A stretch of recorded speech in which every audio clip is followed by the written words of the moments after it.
Welcome and good morning. Good morning. I gotta try this again. Welcome and good morning. Good morning. Excellent. I'm Laura Enninger, your late liturgist this morning. I share leadership of today's service with Reverend Sandra. We welcome you to celebrate in the transformative power of religious community. Online or on site, we're glad you're here. Whoever you are, wherever you live, whomever you love, whatever you do for a living, you are welcome at the Unitarian Church of Harrisburg. We invite you to join us for social time following this morning's service downstairs, and please take a little time to meet the candidates for the Board of Trustees and the youth group room to find out what creative ideas they have and to share yours. For our online participants, you're invited to join the coffee hour by following the link provided with today's service emails and notifications. And you can find more information there on how to learn more about the board members. We affirm our mission to encourage, equip, and empower.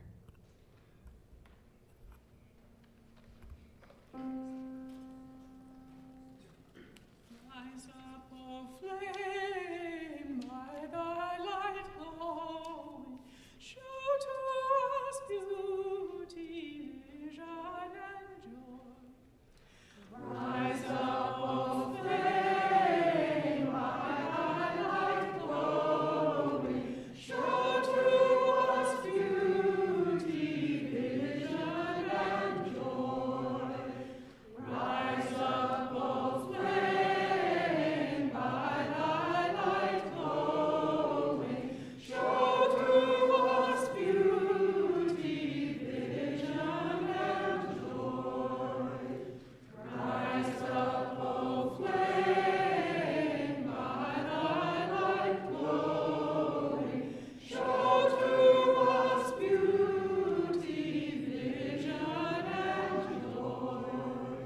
Rise up, O flame, by thy light flame, show to us beauty, vision, and beauty. Rise up, O flame, by thy light flame, show to us beauty, vision, and beauty.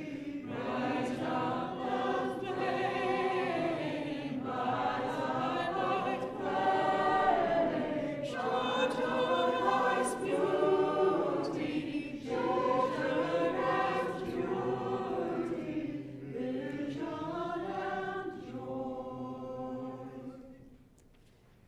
Will you take a moment now to share your heart flame, the flame of beauty, vision, and joy in you with others? Will you turn to someone or some 2 or 3 people near you and with a namaste or a hand over the heart, gently bow to their beauty and vision and joy?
morning. My name is Corey, and I serve as your Director of Religious Exploration. Actually, I got that wrong, didn't I? I am your Director of Lifespan Faith Development. Anyways, today's service is about creativity, and I'm really super excited about it because creativity just happens to be kind of my thing.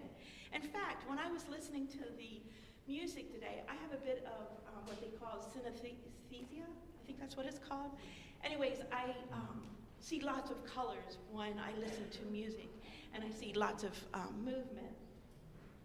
But for right now, for our youngest kids, can you tell me let's do this popcorn style, just name some basic shapes. You know, like a square. What else do we have? Cone. A cone? Yes. Triangle. Triangle? Yes. Rectangles. Jack? Did you say a circle? Yes, a hexagon. Very good. And ovals? Absolutely. Yes. So there are so many shapes out there. And sometimes we can create some really fun things with just basic shapes. So I have two of them here. Jack, are you looking? What do you think?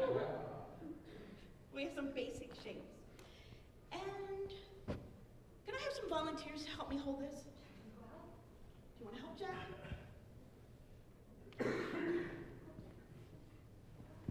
We have a few triangles in this one. I'm curious if the kids might recognize some of the animals in this.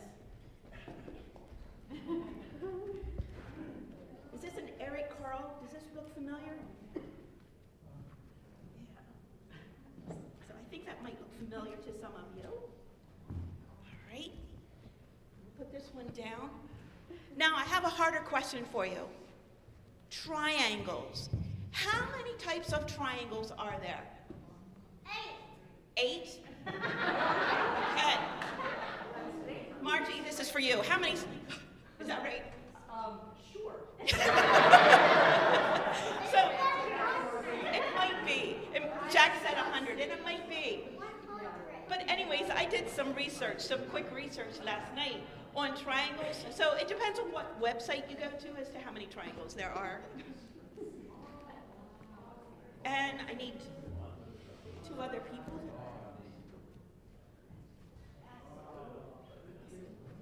And 2 more people. Girls, you want to do this? Hold this one up. There's 9. All right.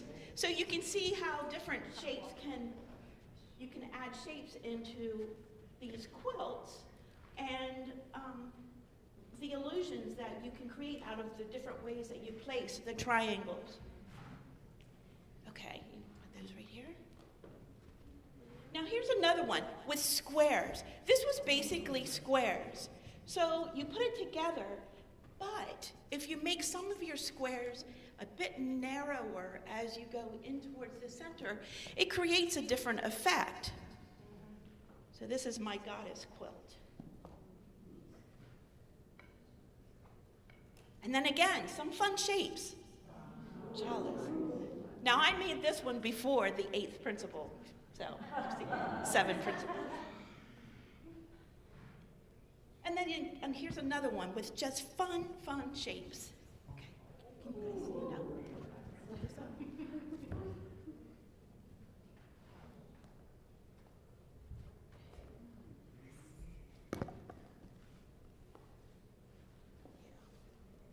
And then here's another one. Okay, we can put that one down. Thanks. And then here's one. What is this all about? Can anybody tell me? Pie. Absolutely, pie. So please, kids, make sure you are learning all of your math facts because you can use them when you want to be creative. And then sometimes things can be really, really hard. And in order to process some of those emotions, I like to create. And it's amazing by just cutting a few shapes and putting some things together, what can happen. Now this one I made during the insurrection. And it was hard to do, obviously, but I did cut a flag up to put this together because it literally felt to me as if we were falling apart.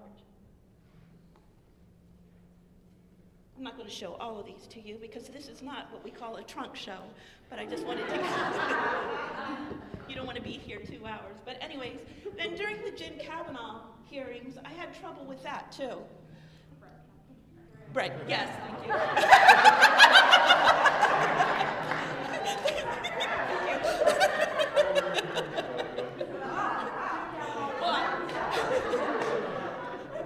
Thank you, Jim.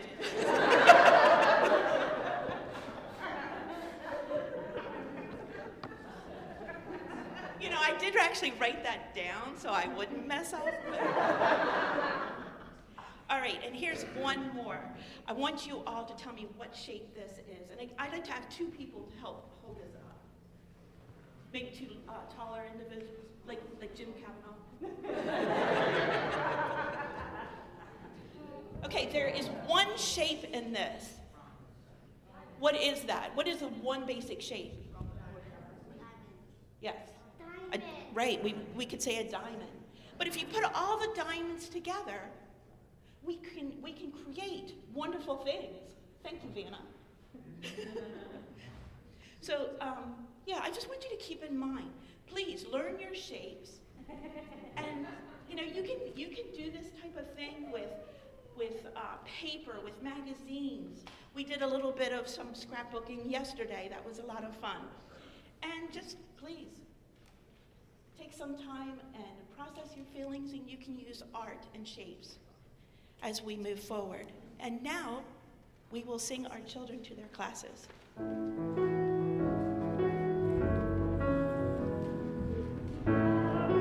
Just keep those there. Is that in your way, or should I move them back?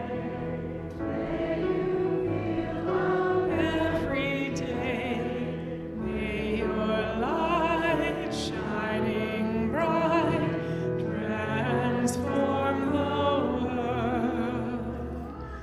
Now we bless you on your way. May you feel love every day. May your light shining bright transform the world with love.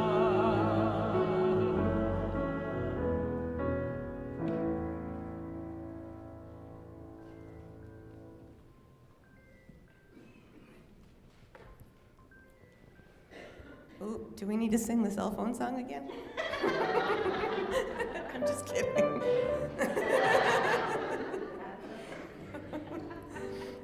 Sorry, and before I start, no COVID, just turns out when you go 100 miles an hour for a period of time, it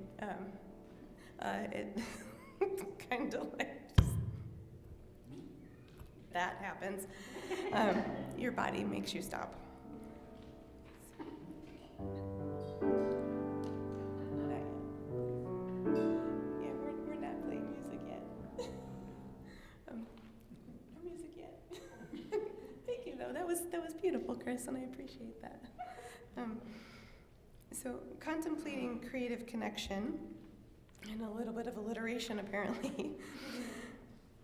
I reflected on my often fraught relationship with meditation, billed as the ultimate way to connect with myself, to tame the chaos in my brain, and so allowing me to connect more deeply with friends and others in my community. I tried it so many times, I remember one particularly itchy experience.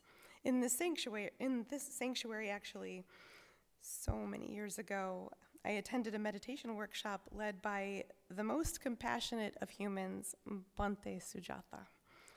And I might be saying that incorrectly, but a few of you may remember his visits. During the workshop, we embarked on a 20-minute seated meditation. Let me tell you, My friends, that was 20 minutes of sheer torture for me, possibly the longest 20 minutes of my life up until that point. Once this torment concluded, Bhante asked how folks felt, and they answered, sublime, so peaceful, connected. And then I spoke up, thinking I couldn't be the only one. And I said, I wanted to crawl out of my skin. And Bhante laughed kindly, and everyone else looked as though I'd slapped them or maybe farted. Either way, they looked offended. So clearly, this was not the method for me. Or maybe I was just defining meditation too narrowly. Several years later, I would start learning about heart rhythm meditation with the endlessly patient Libby Tisdale. Well, I never quite got the seated breathing meditation. She opened my eyes to the practices that I'd already engaged that could help calm the brain chaos and unlock creativity and connection with my fellow humans and unlock that life force that's in all of us. So, I would like to share with you a momentary glimpse of my meditative practice from long ago that I didn't really realize counted as such. It was, at its core, simply movement to music. Nothing fancy, just letting myself really feel the music and letting it move me. Letting my body go where the music was taking it. Sometimes it would be seated, other times standing, and I will share. I would do this regularly, fully half my life ago, and never shared this. In the spirit of the commingling of creativity and vulnerability, I'm sharing this with you now. Before we start the music, I'll ask you to first put your hands almost together, palm over palm, not quite touching. You can do it several different ways. I invite you to focus your attention on the energy, the heat you can feel in the small space between your palms. Move them further and further apart and see if you can feel how they almost want to come back together again. It's almost like silent clapping. Like, move your palms closer together again, but still not touching, and round them, round your palms. Now feel the energy in your body, in your heart center, and send some of that into the cylinder you've created between your hands. Now I'll ask Chris to play something light and flowy, like Enya-esque. And I will tell you too, like if you want to do this at home, you can choose any type of music. It doesn't have to be light and flowy. It can be whatever you're feeling in that moment. So I'm gonna ask you to let the music move you. You can release the ball of energy and then reclaim it, or not. You are invited to stand and sway however you feel connected. You can move your limbs or just sway slightly. There is no right or wrong way to do it. You just feel the music and the energy of the folks around you, and allow your body or your spirit to connect. We'll do this for just a moment.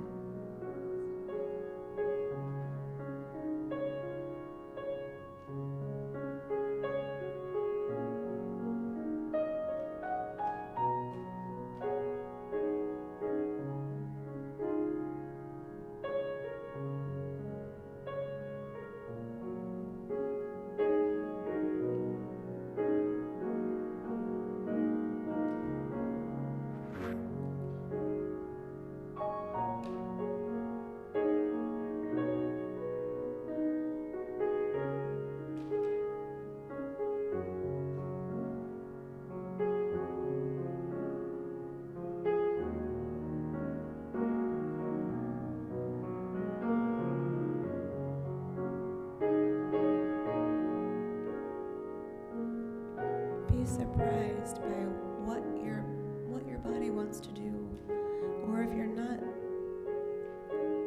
if you're moving in your mind's eye, surprised and curious about where the music is taking you.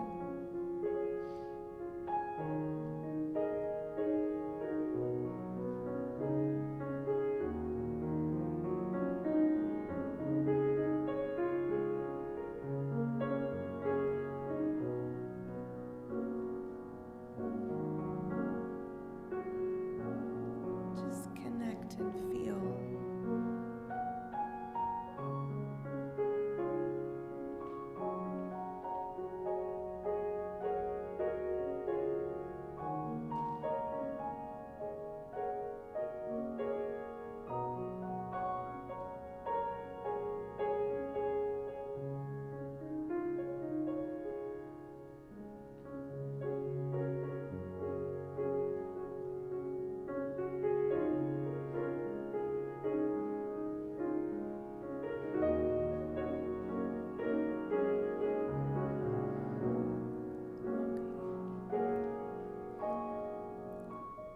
While still feeling the music, I invite you to bring your movement to stillness, either your physical movement or the movement that you've created in your mind.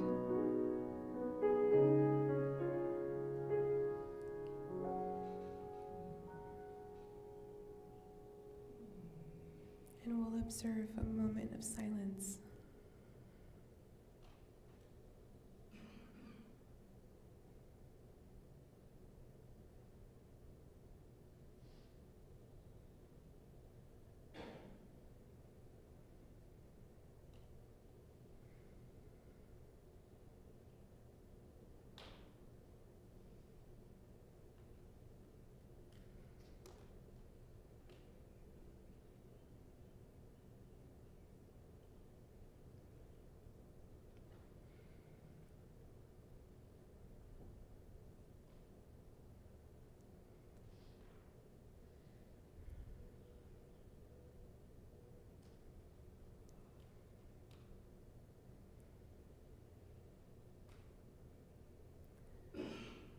Members and friends who have joined us today, both present in the sanctuary and joining from home, come from many different spaces, holding great sorrow, brimming with great joy, and every space in between. I invite you to bring to mind how we just held energy in the space between our palms. I invite you once again with your physical body or in your mind's eye to lift your right hand. In it, hold any sorrow that is resting on your heart. You may fully enclose it in the palm of your hand, or you can just let it gently rest there. Know that sorrows come in all shapes and sizes. You are invited to lift up any sorrow of any kind that's resting within you. If you wish, you can look around and see everyone holding their sorrow. Notice that no one here, whether holding their sorrow in body or spirit, is holding that sorrow alone. And now, release. Open your palm and let the sorrow be released into the space so we can hold them together in solidarity with one another, so we can all feel a little bit lighter.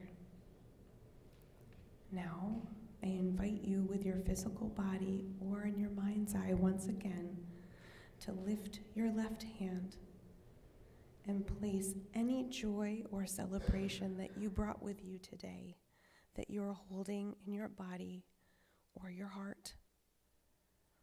As is true for sorrows, joys come in all shapes and sizes as well. Anything that brings you joy, enclose it or just lift it up and look around. Witness the joy in others. And now, release it so everyone can feel that joy that you brought with you. we feel the sorrow and joy that we've released here on site, and the joys and sorrows from those joining from afar. Those joys and sorrows are commingling and in this space as they do in our hearts and in our lives.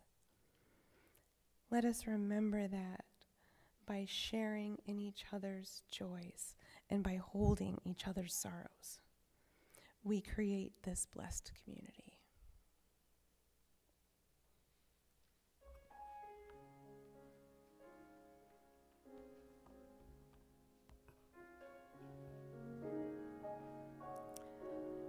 Oh, you who are makers, makers of beauty, of paintings and pottery and sculpture, blessed is the making.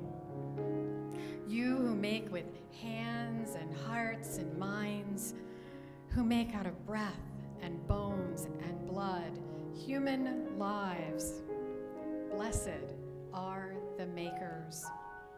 Blessed are those who make us laugh, who make jokes and faces and toys. Blessed are those who make messes, who make trouble and friends, and when needed, make up. Blessed are those who make do, who make it last, make it work, make beds, and make time for others. Blessed are those who make mistakes, who make coffee and tea, who make conversation, who make meaning in the face of tragedy, who make merriment and awaken joy.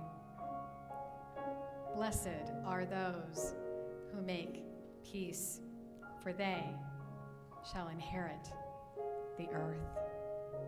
Amen.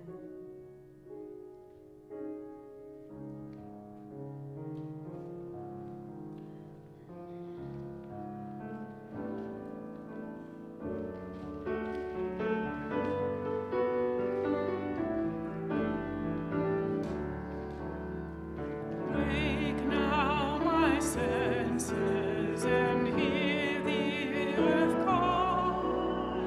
Feel the deep power of being in love. Deep with the web of creation your heart. Giving, receiving as God shows us how. Now compassion, give heed to the cry. Voices of suffering fill the wide sky. Take as your neighbor, both stranger and friend. Praying and striving their hardship to end. Wake now my vision of ministry clear. Brighten my pathway with radiance here. Mingle my calling with all who will share.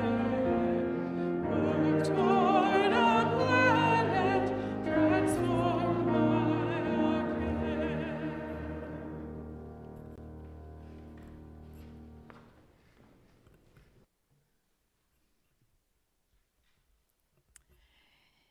In his book, The Rise of the Creative Class, Richard Florida explores how creativity has grown in importance for people. More and more people are recognizing their desire to be more creative. They are intentionally seeking ways to foster and express the creative spirit. In particular, there is a hunger for experiences that nurture creativity. Individuals want their lives to be filled with creative moments. These moments are sought after at work and church, in local communities, during leisure time, and in everyday activities. And more, People's sense of identity is being acquired through these creative expressions. As an example, Florida describes how in the past, many people identified themselves mostly by their occupations, their employers, and their family status as a spouse or partner. Today, individuals are more likely to describe themselves by a variety of activities that might include family and work, but also a wide array of other pursuits as well. As Florida says, one person may simultaneously be a writer, researcher, consultant, cyclist, rock climber, electronic world music acid jazz lover, amateur gourmet cook, wine enthusiast, and microbrewer. So I wonder, how would you describe yourself? What are your creative identities? And what gets in the way? I facilitate a monthly Creativity Matters workshop online. It's through the larger Soul Matters program, the one this church uses, where we get monthly themes and religious education resources. And each month, my Creativity Matters group has a creative prompt and creative projects that are related to that month's themes. And when we meet, we share what we've created and our reflections. One of our conversation points last month was to share one or two of the excuses we use to avoid our creative work. These are things like, I'll wait until I'm inspired, or I don't have the right space to be creative, or I don't have time to be creative. I shared one of my own classic excuses. I tell myself, I'm not as creative as so-and-so, or I'll never be as creative as this person, so why bother at all? That's what a creativity killer sounds like. Unfortunately, there are a lot of them. Too many creativity killers. Too many messages that stifle those creative identities of ours that might flourish if given just a little more breathing room. There is the all too common experience of the person who squelches another person's ingenuity. Does that sound familiar to anyone? Most of us have had a person like that in our lives, and too often we know this happens when we are children and we see it happening to children. We're told at a young age, in one way or another, that we don't have the talent to sing or draw or dance, or that we need to learn to color within the lines. Were any of you told that you had to color within the lines? Versus being allowed to doodle and express ourselves. You know, I think maybe that's why doodle art, you've heard of doodle art. If you haven't, you can go home and Google it. But doodle art has become really popular for adults, and I think that, you know, maybe because we've spent so much time coloring between the lines as children, I know I did, that we want that freedom, we crave that freedom. Doodle art, unlike coloring between the lines, lets us draw and scribble freely without a final goal or product in mind, without all those rules and lines. To be told we aren't creative, or that there's a right way to be creative, is a crushing blow that is not easily forgotten. In fact, I hear many people perpetuate that story for themselves, that story they heard from someone else, that they aren't creative. So another way that our creativity gets squelched, and I think this one is probably just as common, is that we sometimes think too narrowly about what it means to be creative. Too often we link creativity to the arts and to the Picassos and Mozarts and Mary Olivers of the world. Limiting creativity to the arts alone and to only those who have been deemed to have that exceptional talent in those particular areas minimizes the innate creative potential that lies in all of us. The truth is that every one of us is a creator, a maker. We are makers of beauty, of life, of laughter, of joy, of justice, and peace. We create using our hands, but also our hearts, our voices, and our imaginations.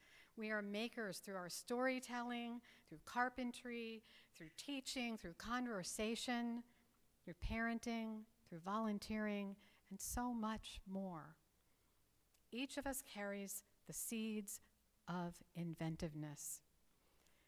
The mystic, Meister Eckhart, wrote these words: "The soul among all creatures is generative like God is." The soul among all creatures is generative like God is. And then he goes on to say, everything of the past and everything of the present and everything of the future God creates in the innermost realms of the soul. When we tap into that innermost realm of our own generativity, we are also connecting to the outermost realm of divine generativity. We are connecting the spirit within and the spirit in the world. Indeed, there is a correlation between creativity and spirituality. Julia Cameron, anyone familiar with that name? Yeah, some of you. She wrote that famous book, The Artist's Way. Has done many programs around the Artist's Way, and in it she says, creativity is a spiritual force.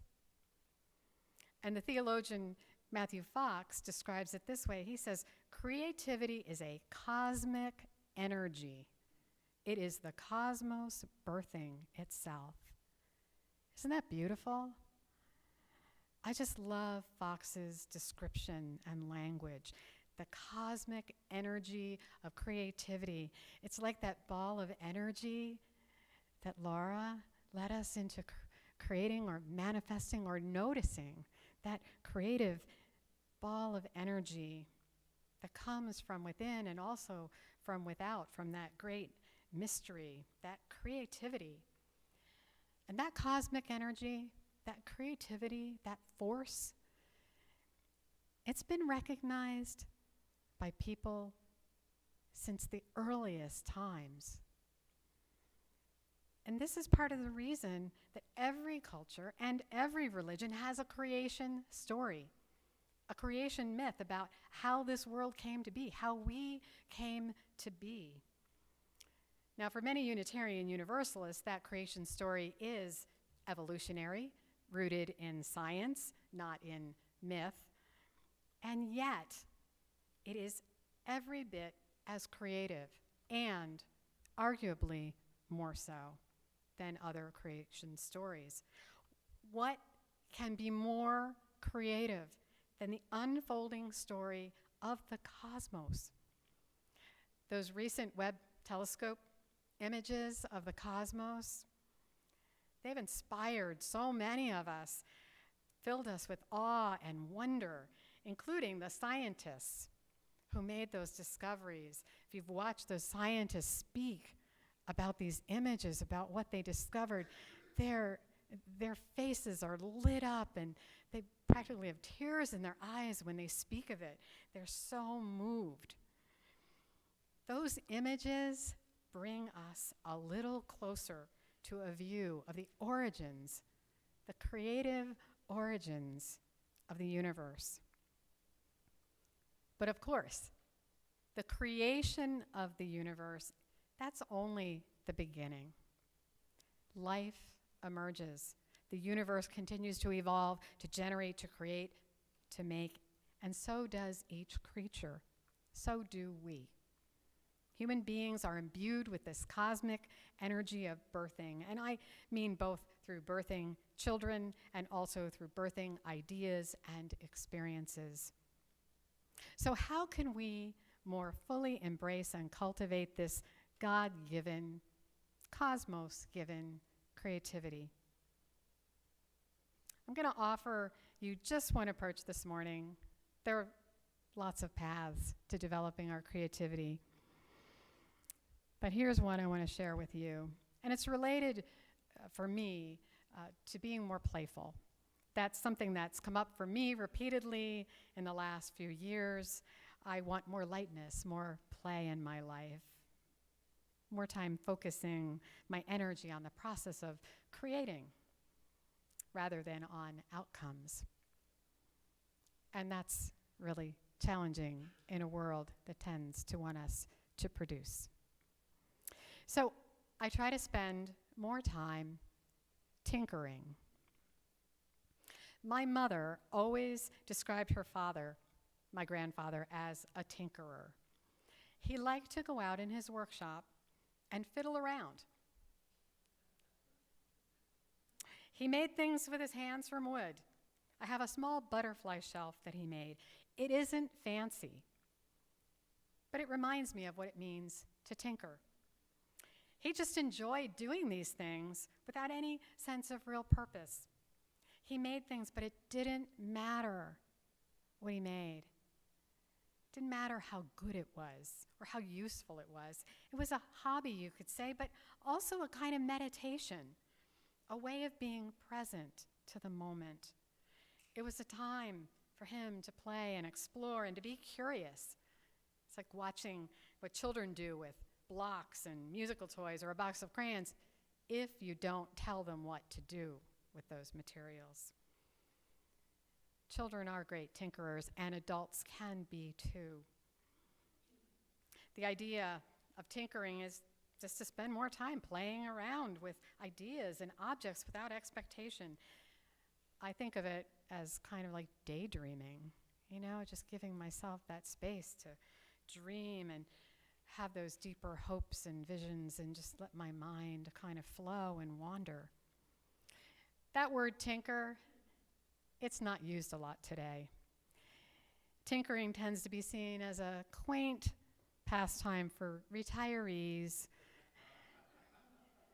and people with too much time on their hands. Although I must say that most of the retirees I know are busier than many of the other people I know. So be careful about that retirement thing. But that term tinkering, it's kind of fallen out of use. Yet Alec Foge authored a book about tinkerers, inventors, and DIYers. And in it, he describes tinkering as a time-honored American tradition and one we could use more of. American tinkerers, he says, were an eclectic bunch. Sounds like Unitarian Universalists to me. He says, who hatched extraordinary life-changing innovations. So even though they weren't goal-driven, some of them made some pretty incredible things. Maybe because they weren't goal-driven. They were people like Benjamin Franklin, Samuel Morse, Charles Goodyear, Thomas Edison, the Wright brothers. There's some modern-day tinkerers, too. The truth is, we all have something of that creative tinkerer in us. We may not be exercising it as much as we could be or as much as we would like. We may not give ourselves enough space to allow the cosmic energy to give birth in us, to give birth through us. We may not give ourselves enough credit for having the generative impulse in the first place. So I encourage and invite each of you to give some thought to the ways you are already creative in your everyday lives. Notice the small and the large ways you are already a maker. Is it in the way you dress? Is it in the way you think? Is it in the way you arrange your home? Maybe it's the imagination you bring to the workplace. Maybe it's what you bring to your volunteering here at church. Maybe it's the way you raise your children or the way you solve certain kinds of problems. How does your creativity connect you to something beyond yourself, to that creative, generative force in the universe? How does your creativity connect to something of beauty and wonder? How does it deepen your connection to others? I hope this Mother's Day you'll spend some time reflecting on these questions and nurturing your inner tinkerer. Notice where your heart and your mind and your hands are calling you creatively, spiritually. Notice how your creativity connects you to other people. After my Creativity Matters workshop every month, I leave feeling more inspired than ever. I feel connected more deeply to the others in that group. I feel grateful for the immense inventiveness and inspiration that they bring. Our sharing of our creative projects and also of our doubts and our successes and our fears and our processes, they really give me courage and pleasure. And it encourages me to spend more time being creative. I leave each month from that time feeling renewed,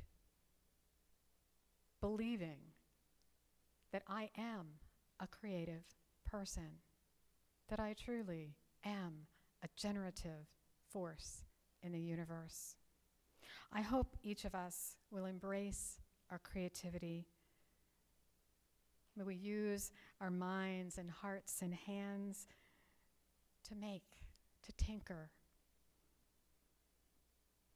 May we use our creativity to help to make and remake the kind of world we want for ourselves and for each other. Who knows what we might make if we allow ourselves to doodle and tinker and dream just a little. May it be so. Amen. Blessed be.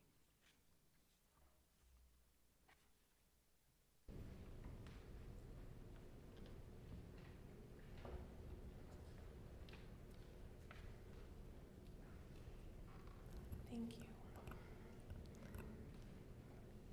The Unitarian Church of Harrisburg is, as always, a freely gathered church of free people.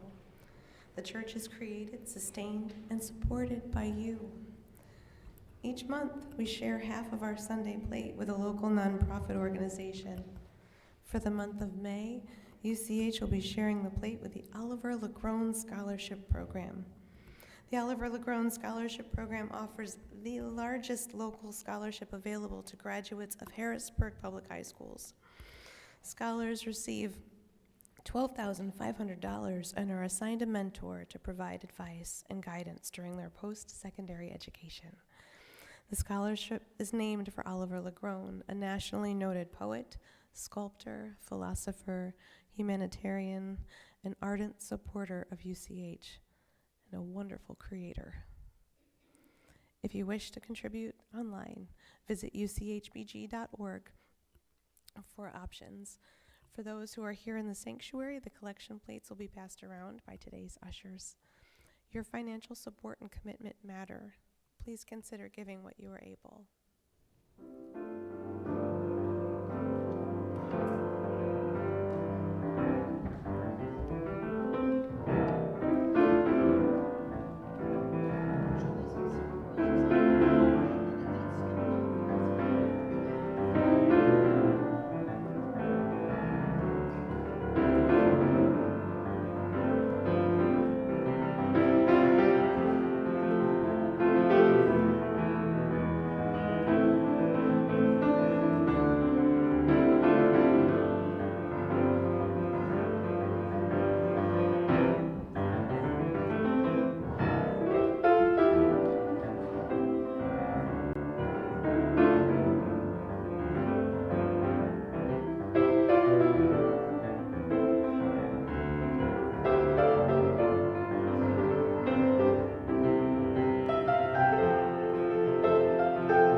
These gifts are generously given and gratefully received.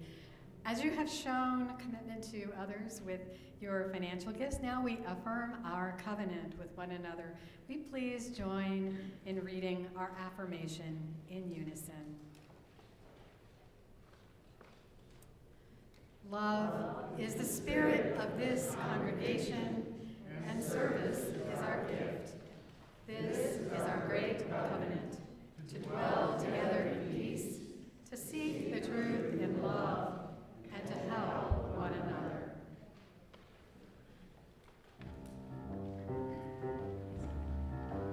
We are going, heaven knows where we are going, but we know that we will get there. Heaven knows how we will get there, but we know it. It will be hard, we know, and the road will be muddy and rough, but we'll get there. Heaven knows how we will get there, but we know we will.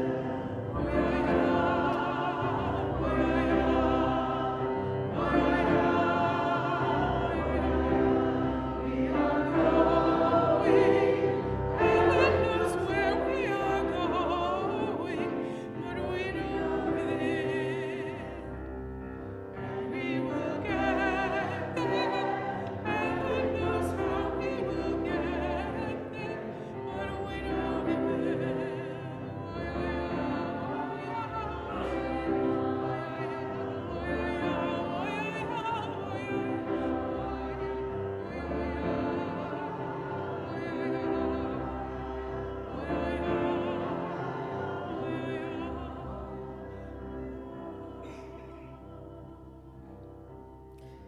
We are going, heaven knows where, but we are going. May we go there together, creatively, joyfully, lovingly. May we go together on the path of peace and justice. Woyaya. yeah.